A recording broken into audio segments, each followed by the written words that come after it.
आहे in families मध्ये nuclear family. आपण जॉईंट फॅमिली बद्दल बघितलं. कॅरेक्टरिस्टिक्स ऑफ जॉईंट फॅमिली काय आहे. Okay.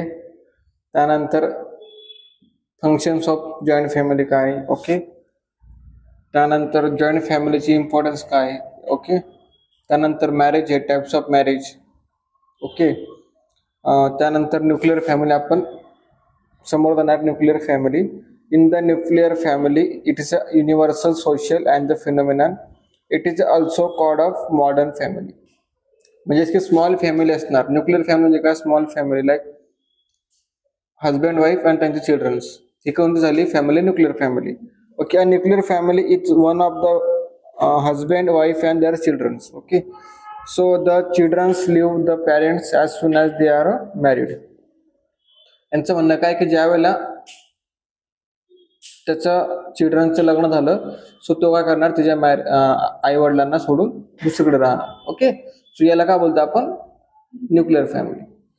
So a nuclear family is a autonomous unit free from a control of elders.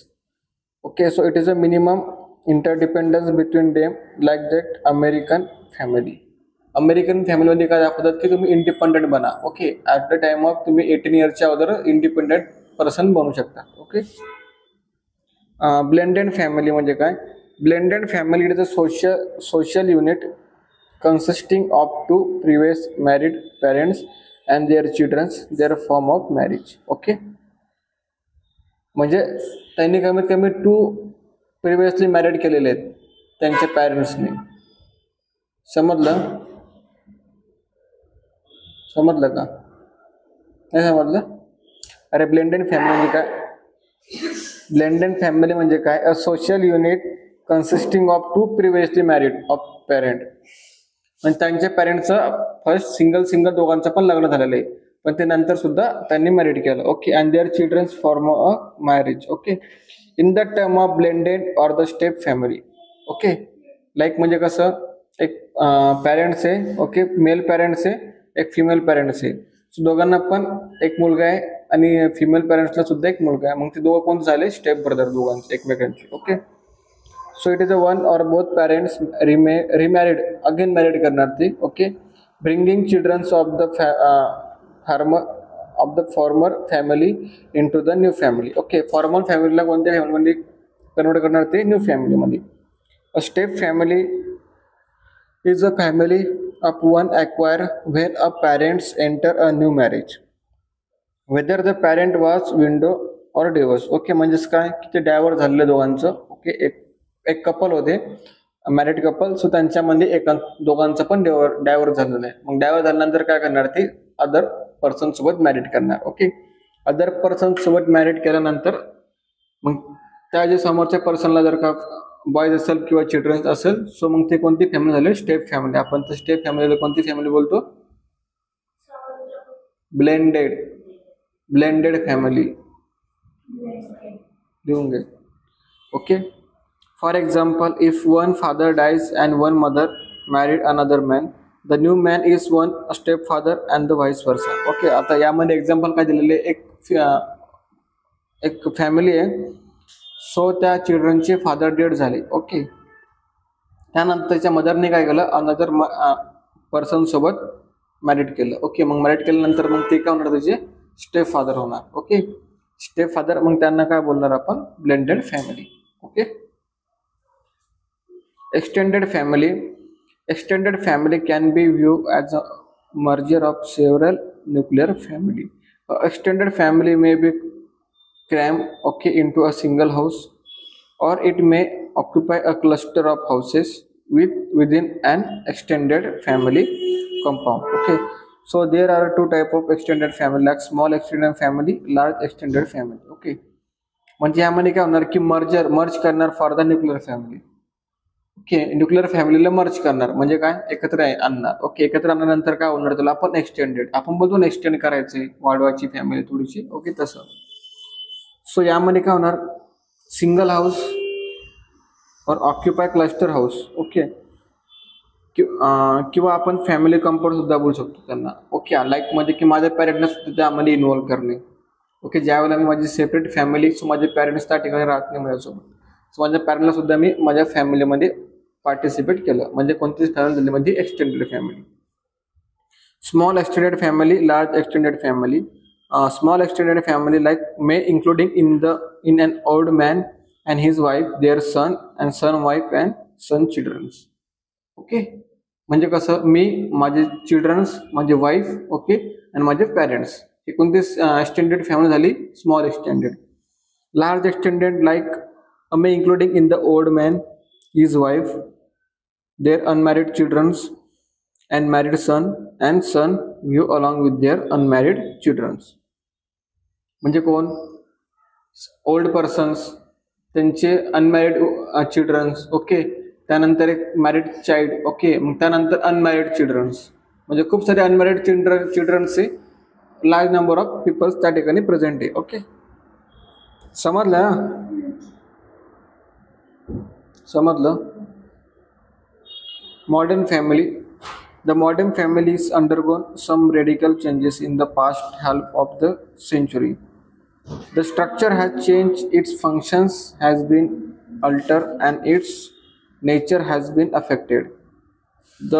That various factors like social, economical, educational, legal, cultural, scientific, technological, etc. The modern family is democratic, based on the equality between husband and wife.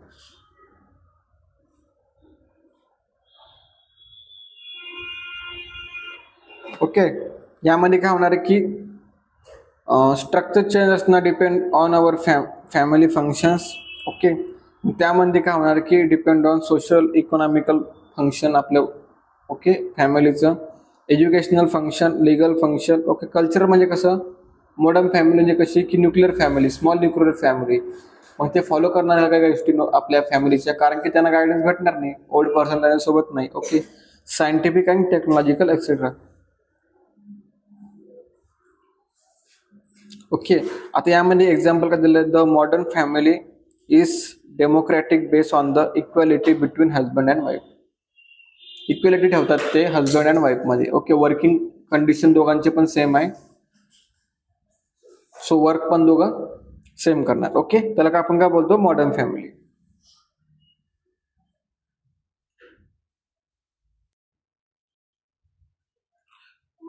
त्यानंतर आहे changes or features of modern family.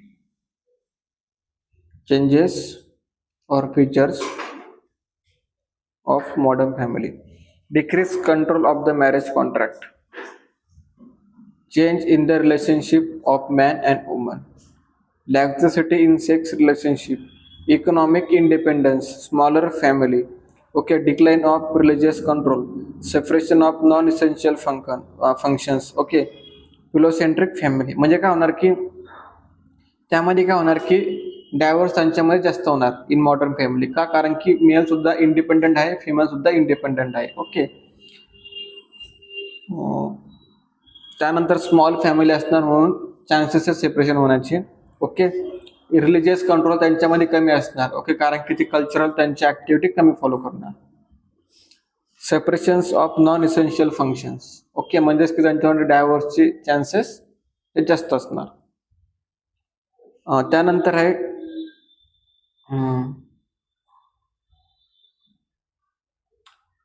Okay, first one आता ह्या ठिकाणी explain केलेलं आहे just त्यांना. Okay, like decrease control of marriage contract. Okay, so त्यामध्ये काय होणार? Changes in the relationship of man and woman. Economic independence, smaller family, decline of religious control. So त्यानंतर आहे separations of non essential functions. जसं की ॲडमध्ये दिलेलं आहे traditional family functions have been taken over a specialized agencies like hospital offers room of the birth of child, kindergarten he is educated, the playground he recreates. Okay, जसं की त्यांच्या traditional function ते properly follow करणार नाही, like separation of non essential functions. त्यानंतर आपण बघणार आहे डावरी. सगळ्यात इम्पॉर्टंट आहे डावरी. ओके, सो डावरी म्हणजे काय सांगितलेलं आहे की it is a property that is given to woman at the time of marriage.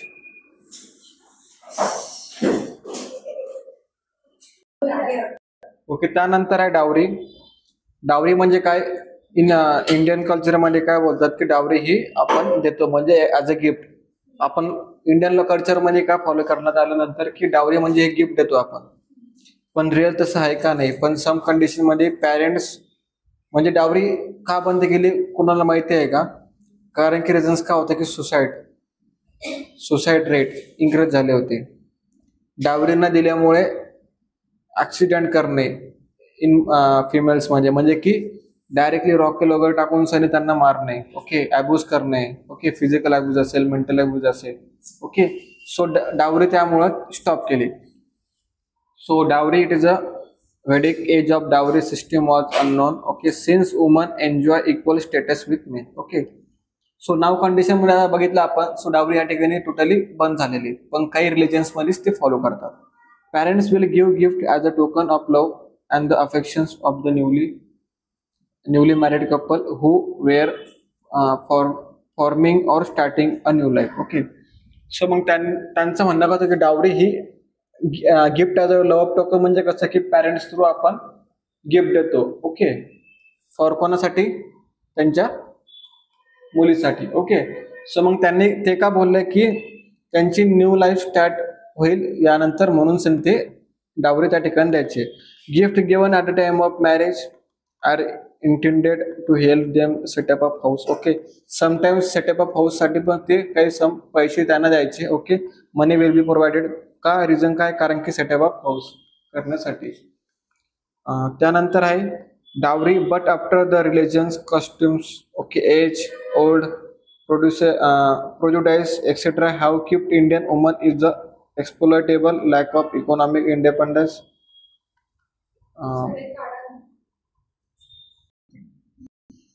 But after that religion म्हणजे काय? आपलं cultures, okay, religions, caste, customs, okay, age, old prejudice, etc. have kept Indian women is a exploitable lack of economical independence. Okay, value bias operating against them to have resulting in the woman being dependent on the man. So his family, neighborhood, and our society. Okay. मग डावरीमुळे काय व्हायचं की त्यांच्यामुळे loss व्हायचा ना खूप.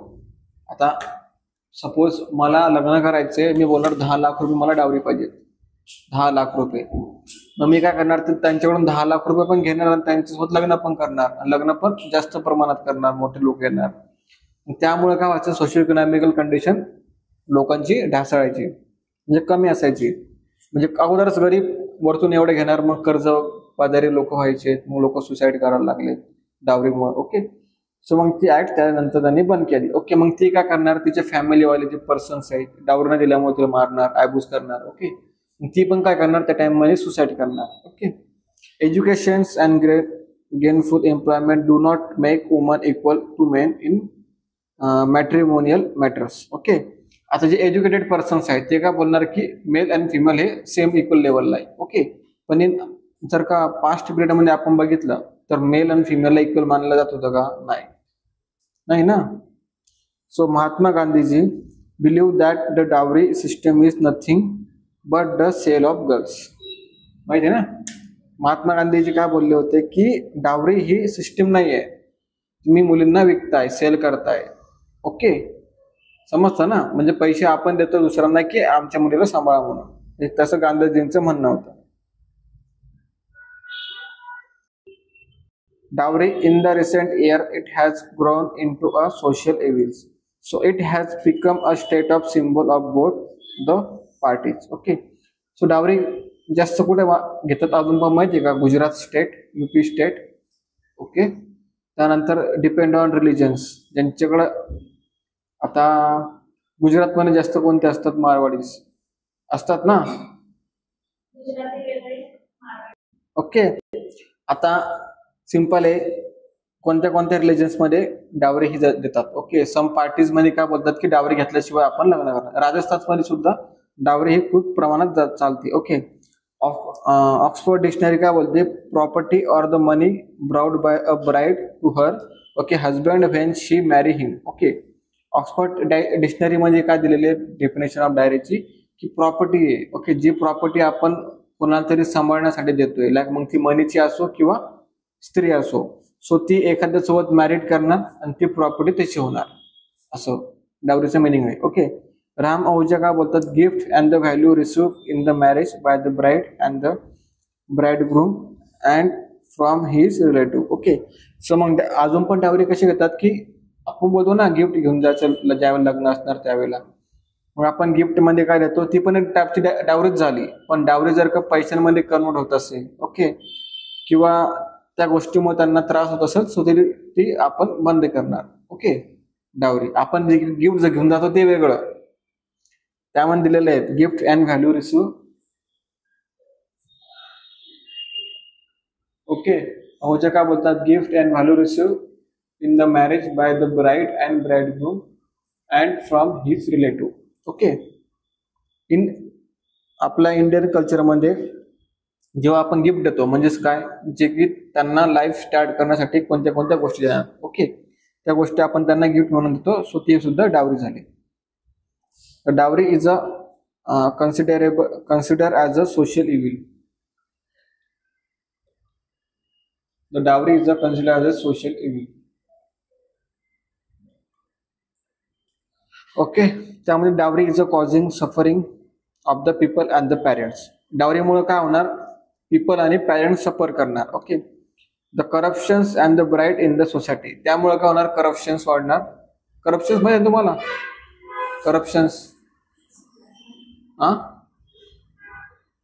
करप्शन्स नाही माहित, बोल ना. सो करप्शन यामुळे होणार इन सोसायटीमध्ये. It has deteriorated okay the status of the woman. Okay. Status of the woman म्हणजे काय, डिटेरिओटेड म्हणजे काय की जसं आता फिमेल आहे, सो तिला प्रॉपरली त्या ठिकाणी रिस्पेक्ट भेटणार नाही इन तिच्या सोसायटीमध्ये विदाउट डावरी दिली तर. Okay. Result in dowry death, suicide and murder. तुम्हाला सगळ्यांना माहिती डावरी न दिल्यामुळे काय होऊ शकतं, सुसाईड, डेथ आणि murder. Dowry system is a consider to be a prestigious issues. Okay. डावरीमुळे काय होऊ शकतात, सम इश्यूज होऊ शकतात इन सोसायटीमध्ये आणि फॅमिलीजमध्ये. So it is a practice by all the caste. Okay. ही डावरी कुठे चालते, सगळ्यात कास्ट म्हणून चालते, नॉट अ स्पेसिफिक कास्ट पण ऑल कास्ट म्हणून चालतं त्या dowry. Okay. Factors responsible for the dowry system. Caste system depend on आपलं कास्ट. जर कास्टमध्ये असं आहे की डावरी घ्यायची आणि द्यायची आहेत ना, ते सोशल कस्टमला सोसायटी काय बोलणार डावरीने दिले तर. आता कधी कधी असं होत होतं की एज्युकेटेड जे पर्सन होतात ना ते डावरी घ्यायची नाही, मग डावरीने घेतल्यामुळे त्यांना काय वाटायचं की यांच्यामध्ये काही कमी आहे का मुलाकडच्यांमध्ये, म्हणून हे डावरी घेत नाही. म्हणून त्यांना भाग पडायचे की सोशल कस्टममुळे ते डावरी घ्यायचे. त्यानंतर आहे unavailability of the marriage. Okay. Availability of marriage नसेल, ओके, त्यांच्या मुलीसोबत कोणी लग्न करत नसेल, सो तिथे काय देणार, त्या ठिकाणी डावरी देणार. फिजिकल हँडिकॅप आहे, आता मला एखाद्या मुलीसोबत लग्न करायचं ते फिजिकल हँडिकॅप आहे, मला काहीतरी बेनिफिट पाहिजे ना त्यांच्याकडून, लाईक मग तिच्या घरच्याकडून मला डावरी घ्यावं लागेल 20-25 लाख, त्यावेळेला मी सोबत लग्न करू शकतो. फिजिकल हँडिकॅपमुळे सुद्धा डावरी घ्यायचे लोक. Okay. Aspirations to money in rich in families. Okay. का, कारण की आपण श्रीमंत होऊ जास्त पैसे घेतल्यामुळं, किंवा जास्त श्रीमंत लोक असायचे ना त्यांना अजून वाटायचं की अजून पैसा आला पाहिजे. Okay. False belief in a social status. Okay. False belief म्हणजे कसं की चुकीचे बिलीफ्स ठेवणं, जसं की डावरी घेतलीच पाहिजेत आणि दिलीच पाहिजे. ओके. हे फॅक्टर रिस्पॉन्सिबल करत होते डावरीसाठी.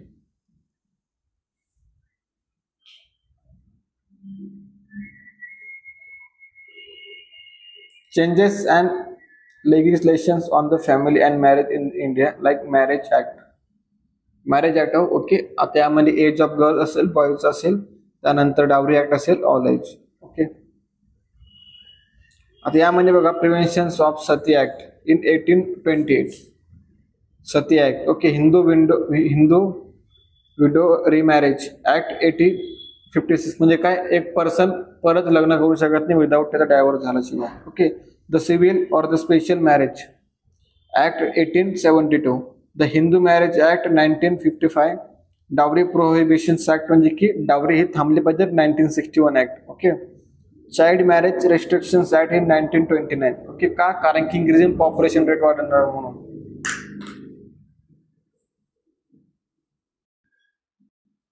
Okay. Dowry prohibitions act 1961. Child marriage restriction म्हणजे की इन्क्रीज इन चाइल्ड ची मॅरेजची एज आहे ती इन्क्रीज करायची. अगोदर तर असं होतं की 13 वर्षाचा मुलगा चं पण लग्न व्हायचं किंवा 12 वर्षाच्या मुलीचं पण लग्न व्हायचं, माहिती आहे तुम्हाला, बालविवाह. सो ते रेस्ट्रिक्शन त्यांनी स्टार्ट केले. Hindu adoptions and the maintenance act त्या ठिकाणी स्टार्ट केला 1956 मध्ये. Medical terminations of pregnancy act 1971. Medical terminations pregnancy म्हणजे काय, त्या ठिकाणी डिटेक्ट करायचे की प्रेग्नंट मदर मध्ये कोण आहेत, बॉयज आहे की बेबी आहे, म्हणजे गर्ल्स आहे, बेबी गर्ल आहे. ओके. ज्यावेळेला बेबी गर्ल असली तर त्यांना काय करायचे, किल करायचे, माहिती ना तुम्हाला, डिटेक्ट करायचे. ओके. तो कोणता ऍक्ट आहे, MTP, medical termination pregnancy act. जर का एमर्जन्सी कंडिशन असेल लाईक फिटस किंवा मदरला दोघांना पण त्या ठिकाणी इंजुरी होत असेल, सो त्या ठिकाणी आपण ॲबॉर्शन करू शकतो. पण जर का आपण डिटेक्ट केल्यानंतर ॲबॉर्शन आपण हे करू शकत नाही. आणि डिटेक्ट करणं हे पण सुद्धा एक इलिगल ऍक्ट आहे. Family court act in 1984. Changes and the legislations of the Family and Marriage in India. Marriage acts like prevention of Sati Act in 1829. Okay. आता सती ऍक्ट मध्ये आपण बघू काय काय होणार. सती ऍक्ट मध्ये काय होणार की widows are often forced to make a oath of the sankalpa of to die after their husband dead. Okay. So Sri Rajaram Mohan Roy took up the causes of women and impressed upon Lord Bentix, like the British governor or general of the India, bring out legislations of the prohibitions of act of sati. So the formations of Sati Act in 1829 included in the saving the lives of widows and pushing and the finishing of the instigates and the practices of sati. सती म्हणजे काय की तिला force केला होता की तुझा husband dad झाल्यानंतर तुला मॅरेज करावं लागणार. ओके. मग तिला मॅरेज करायचं नव्हतं. ओके. सतीमध्ये तुम्हाला कोणी ऐकलेलं आहे का, कधी मूवीज बघितले?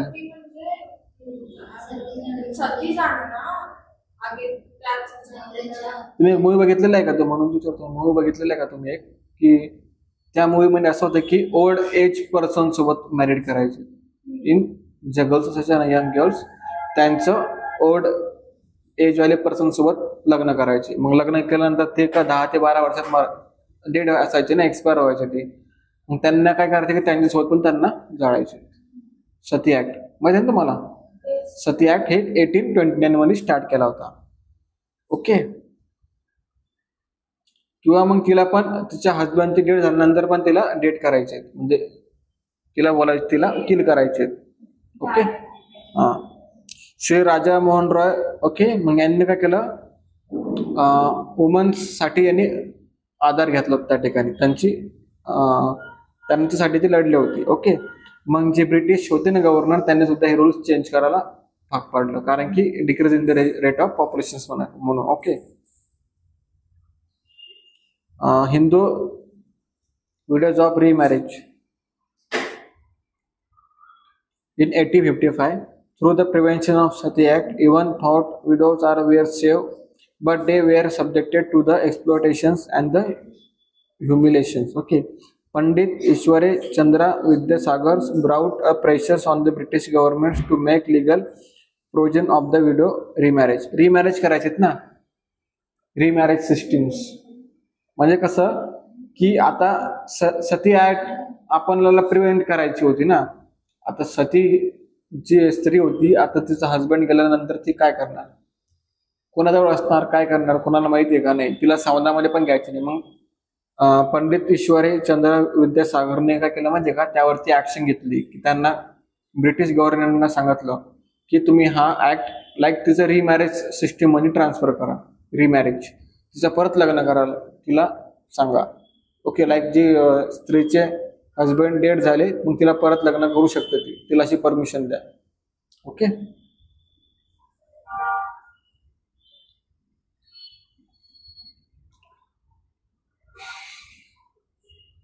Civil or Special Marriage Act in 1872. This is provided by legal permissions of the intercaste, interreligions, and the register of marriage. It was modified in 1954. Couple has to inform marriage officer a month before the scheduled marriage and two witness has to be present during the time of marriage. समजलं काय बोललो मी? मला intercaste marriage करायचं आहे, मग त्या ठिकाणी मला परमिशन इलिगली भेटणार ना कोड करून. मग मी काय करणार, विटनेस त्या ठिकाणी करणार. किती विटनेस लागणार मला? 2 विटनेस. ओके, त्या ठिकाणी पण दिलेलं आहे officer a month or before the schedule of marriage 2 witnesses to be present during the marriage. 2 witness मला त्या ठिकाणी लागणार. ओके, इंटरकास्ट मॅरेज असेल किंवा इंटररिलिजियस मॅरेज असेल किंवा रजिस्टर मॅरेज असेल, जर की मला माझ्या कास्टमध्ये पण लग्न करायचं तर मला 2 विटनेस लागणारच. ओके, समजलं ना?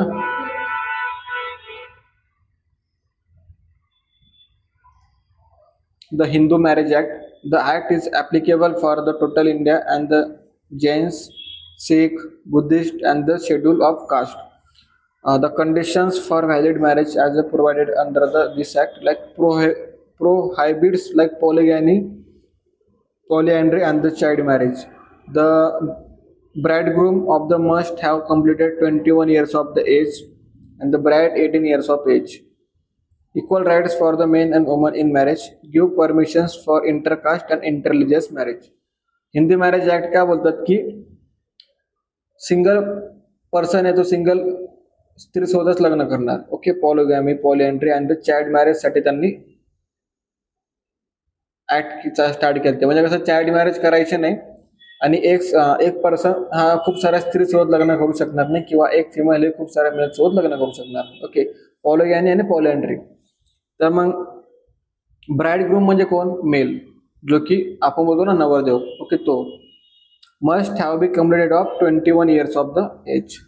21 इयर ऑफ एज कोणाचे असताना पाहिजेत? मेलची, आणि फिमेलची 18 इयर्स ऑफ एज हे कम्प्लिटेड पाहिजेत. त्यानंतर equal rights and equal rights okay for male and womans. Okay, give permission for intercaste religious marriages. Okay, ही हिंदू ऍक्ट होता. सो त्यानंतर कंटिन्यू आपण बघू. इट इज अ लॉन्टॅटिक medication time of marriage. The spouse must have been imported useless at the time of marriage. The wife was pregnant by some person other than the petitioner at the time of marriage. The dissolutions of the marriage may be obtained on the ground or cohabitation not resumed after the 2 years. So judicial separations like adultery, unsound mind, like rejections, conversions, religions, sexual transmitted diseases, leprosy, desertion for the 7 years. Okay, म्हणजे यामध्ये की conditions under the which divorce as per this act.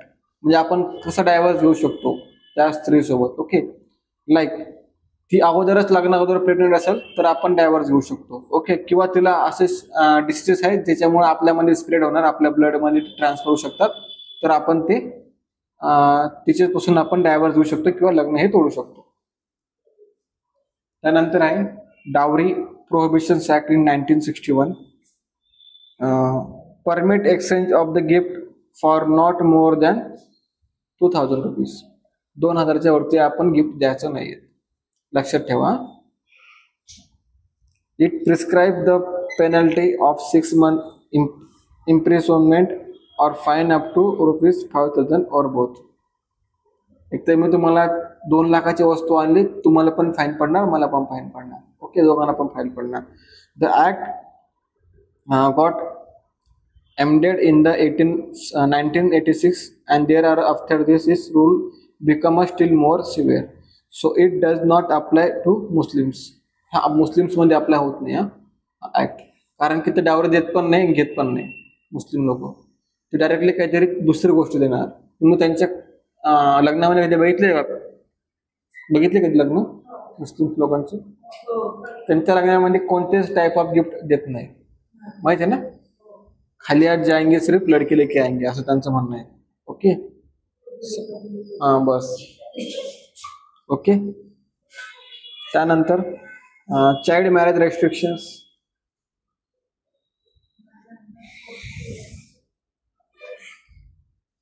According to the act of boys under the 18 years of age, girls under the 14 years of age, if get married is an offense. म्हणजे की ही possible नाही आहे. आता 18 वर्षाच्या आतमधला मुलगा आहे आणि 14 वर्षाच्या आतमधली मुलगी आहे, जर का त्यांनी लग्न केलं तर ते ऑफेन्सेस आहेत, इलिगल आहे. Okay. Later the act was M in the 1978 to 21 years of age, 21 years of age for the boys and 18 years of the girls. Okay. मग त्यांनी काय केलं, रिचेंज केलं, त्यांच्यामध्ये चेंज केलं ऍक्टमध्ये की 1978 मध्ये 21 years ऑफ एज हे बॉईजचं पाहिजे आणि 18 years ऑफ एज हे गर्ल्सचं पाहिजे. Violations of the act of prescribe penalty for 3 month imprisonment. Okay. And the ₹1000 fine. Okay. 3 महिन्यासाठी त्यांना जेल सुद्धा होऊ शकते. इम्प्रिसमेंट म्हणजे की जेल, तुरुंगवास. ओके. त्यानंतर ₹1000 ऑफ फाईन त्यांना भरावं लागेल जर का 18 yearsच्या खाली मुलगी असेल किंवा 21 yearsच्या खाली मुलगा असेल तर.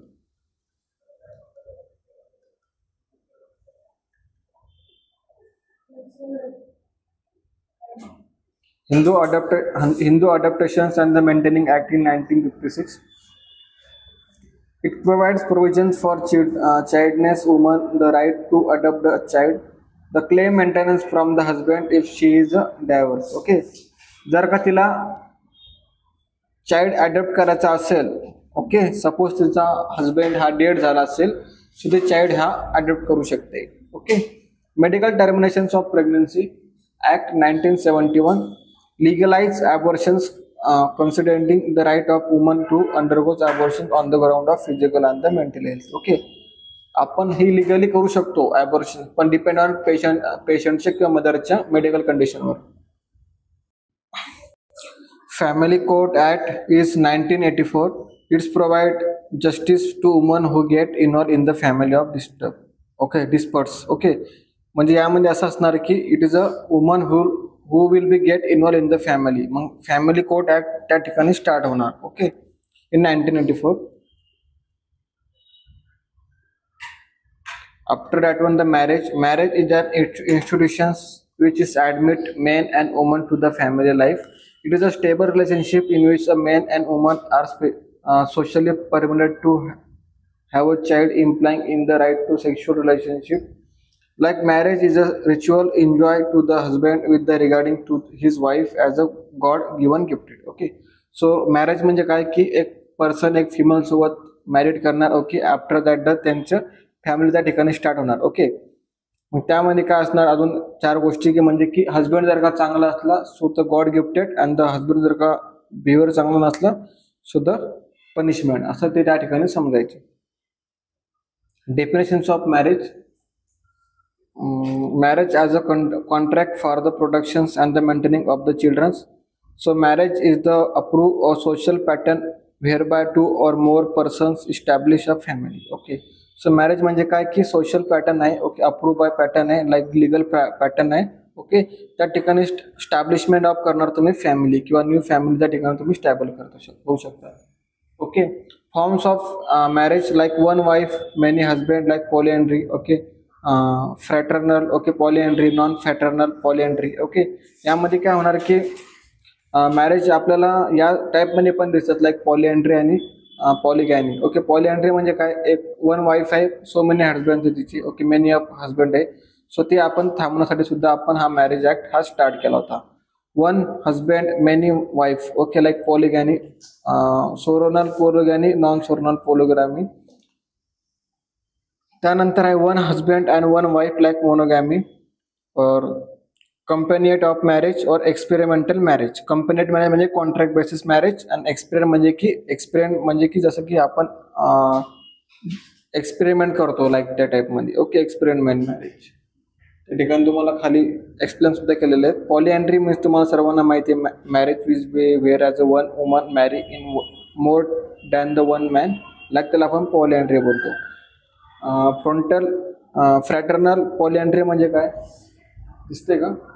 फ्रॅटर्नल पॉलिएंड्री म्हणजे काय की it has form of marriage whereas one woman marry more than one man at given the time those who are related to the brother by brothers by birth. Okay, like तुम्ही विचार सुद्धा करू शकणार नाही की number of males सोबत तिने जर का लग्न केलं तर फर्स्ट वाल्या नंबरचा ची मुलं, सेकंड वाल्या नंबरची मुलं, म्हणजे किती सारे मुलं तिला होतील हे आपण विचार सुद्धा करू शकत नाही. Children are treated as a offspring and the eldest of brother. Okay, त्यांच्या म्हणजे रिलेशन कसं असणार हे आपण प्रॉपरली सांगू शकणार नाही. ओके, नॉन फ्रंटल पॉलिएंड्री या ठिकाणी सेकंड वाला आहे non fraternal polyandry. It is a form of marriage whereas a one woman marry more than the one man. So at a given time those who are not related to the brother by birth. Okay, या ठिकाणी काय होणार की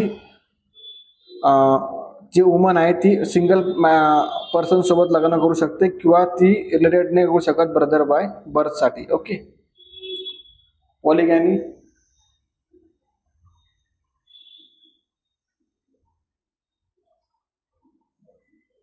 Okay, polygamy, it is a form of marriage in which one man marry more than women at a given time. This form of marriage is divided into two, like sororal polygamy. It is a form of marriage where is one man marry more than one woman at a given time. So those are related to the sister by birth. म्हणजेच की like तो person त्याच्याच घरातल्या व्यक्तींसोबत लग्न करणार. Okay, तिच्या वाईफच्या relative सोबतच लग्न करणार. नॉन सॉर्टर पॉलिगॅमी म्हणजे काय? It is a form of marriage where and the one man marries more than one woman at a given time. Those are not related to the sister by birth. Okay, like तो person तिच्याच relative मधल्या लोकांसोबत लग्न करू शकणार नाही. So ती related सुद्धा नसणार तिच्या सिस्टर बाय बर्थसाठी. ओके, मोनोगॅमी सगळ्यांना माहिती आहे की a single man marry a single woman. Okay, this is leading for the marriage. So advantages are the no well recognize. Okay, the productions of the highest type of affections and the sincere deviation. Affection between parents and children and between children themselves is more wholesome under the monogamy. म्हणजे काय ते single male female like ते दोघं parents असणार आणि त्यांचे children's असणार, त्यांच्यामध्येच त्यांचे रिलेशन असणार, म्हणून त्यांच्यामध्ये काही डिफिकल्टी येणार नाही इन मॅरेजसाठी. ओके, सो मोनोगॅमी हे सिंगल मॅन आणि सिंगल वुमन्स हे मॅरिड असू शकतात, त्याला आपण काय बोलतो? मोनोगॅमी.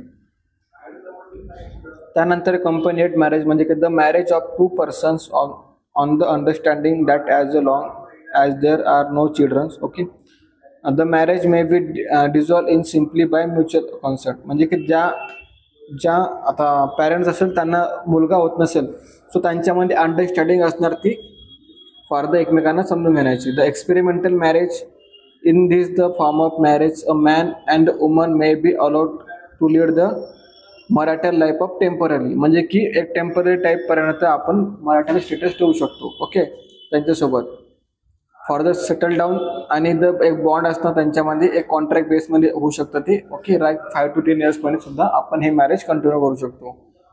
If the finding they have well match personality like they may enter in to the permanent marriage relationship, otherwise depart from each other. म्हणजे की ते परमनंट सुद्धा करू शकतात किंवा ते दूर सुद्धा जाऊ शकतात. एक्सपेरिमेंटल मॅरेज याला असं बोलतात. Functions of marriage like regulations, sex life and the sex relations to the individuals, establishment of family formations like development of त्यांच्या चिल्ड्रन्स असेल किंवा फॅमिली ग्रो असेल. Marriage insist the couples and establish family by procreations. म्हणजे की कसं तर single man आणि single woman जर का मॅरिड केल्यानंतर त्यांची फॅमिली त्या ठिकाणी डेव्हलप होणार. ओके, डेव्हलप झाल्यानंतर त्यांना काय होणार? चिल्ड्रन्स होऊ शकतात किंवा ते त्यांचे कल्चर फॉलो करू शकतात. Provides economical cooperations. म्हणजे की इकॉनॉमिकल कोऑपरेशन म्हणजे कसं, जर का दोघं पण इंडिपेंडेंट असेल सो ते त्या ठिकाणी इकॉनॉमिकली स्टेबल असू शकतात. Marriage develop intense and the love and affection toward the each other. Okay, त्यामुळे त्यांच्यामध्ये काय होणार की affections of toward each other, म्हणजे की त्यांच्यामध्ये समजूतदारपणा वाढणार आणि एकमेकांवर त्यांचा लव्ह अफेक्शन असणार. ओके, त्यानंतर it is help for intellectual cooperation among them. Okay, cooperate करणार एकमेकांसोबत आणि फॅमिली ही त्यांची स्टार्ट करणार. Minimize the social distance between groups. Okay, मग ते काय करणार, मिनिमाइज करणार in social distance in a group, between ग्रुपमध्ये.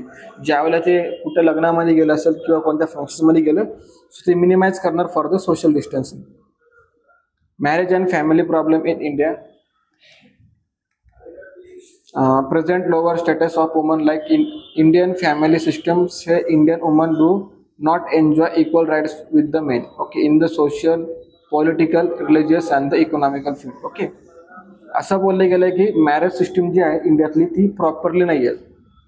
रिझन काय की त्यामध्ये जे फिमेल आहे ती प्रॉपरली एन्जॉय करू शकत नाही मेल सारखं. लाईक कसं सोशल असेल, सोशली ती जाऊ शकत नाही, त्यानंतर पॉलिटिकल ती पार्टिसिपेट करू शकत नाही, रिलिजियस काही नॉर्म्स असतात किंवा इकॉनॉमिकल फील्ड असतं त्याच्यामध्ये ती पार्टिसिपेट करू शकत नाही.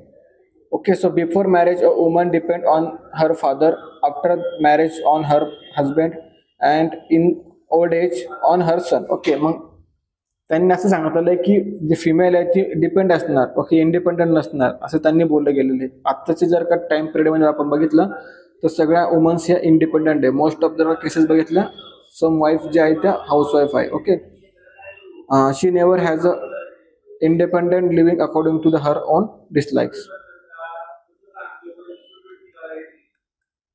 Dowry system सगळ्यांना माहिती आहे की father will be give gift for her child marriage. Okay, so त्या ठिकाणी ती डावरी सिस्टीम ही स्टार्ट झाली होती. Okay, family marriage and their influencing on the health and health practices. Okay, त्यामध्ये काय की positive conditions of family will be promoted for the health members, negative conditions will be काय create करणार for the problem. Okay, family is a social importance like which is fulfil in the need of individual. Every individual is living to the family from the time of birth to date. Okay, family ज्या वेळेला आपल्या सोबत असते so ते time of birth पासून तर date पर्यंत आपल्या सोबत असणार आहे. त्यानंतर काही मॅरेजेस आहेत like consanguineous marriage of the parents, economical status of the parents of the family, personality of the parent, alcoholism and the drug addictions, culture and the caste background of the family, gender inequality, educational level of the family, occupational background of the parents. Like म्हणजे कसं की पेरेंट्सच्या मॅरेजवर depend असणार की त्यांची family कशी असणार, economical status सुद्धा depend करणार for family, personality of parents, जर का पॅरेंट्स अँग्री असेल ओके किंवा स्ट्रिक्टली असेल सो ते सुद्धा अफेक्ट करणार फॉर द फॅमिली, अल्कोहोलिझम असेल किंवा ड्रग्स ॲडिक्शन असेल ते सुद्धा म्हणजे डिस्टर्बिंग करणार फॉर आपल्या फॅमिलीसाठी, कल्चर कास्ट बॅकग्राऊंड सुद्धा इम्पॉर्टंट आहे फॉर द फॅमिलीसाठी, जेंडर इक्वलिटी म्हणजे कसं मेल आणि फिमेल हे विल बी सेम असायला पाहिजेत, एज्युकेशनल लेवलला मेलसुद्धा तेवढाच इम्पॉर्टन्स दिला पाहिजे आणि फिमेलला सुद्धा तेवढाच इम्पॉर्टन्स दिला पाहिजे, ऑक्युपेशनल बॅकग्राऊंड सुद्धा डिपेंड करणार फॉर द ऑक्युपेशन म्हणजे कसं की वर्किंग कंडिशन ऑफ पॅरेंट्स हे सुद्धा इम्पॉर्टंट करणार. सो या ठिकाणी आपला हा टॉपिक संपलेला आहे. Thank you so much for everyone.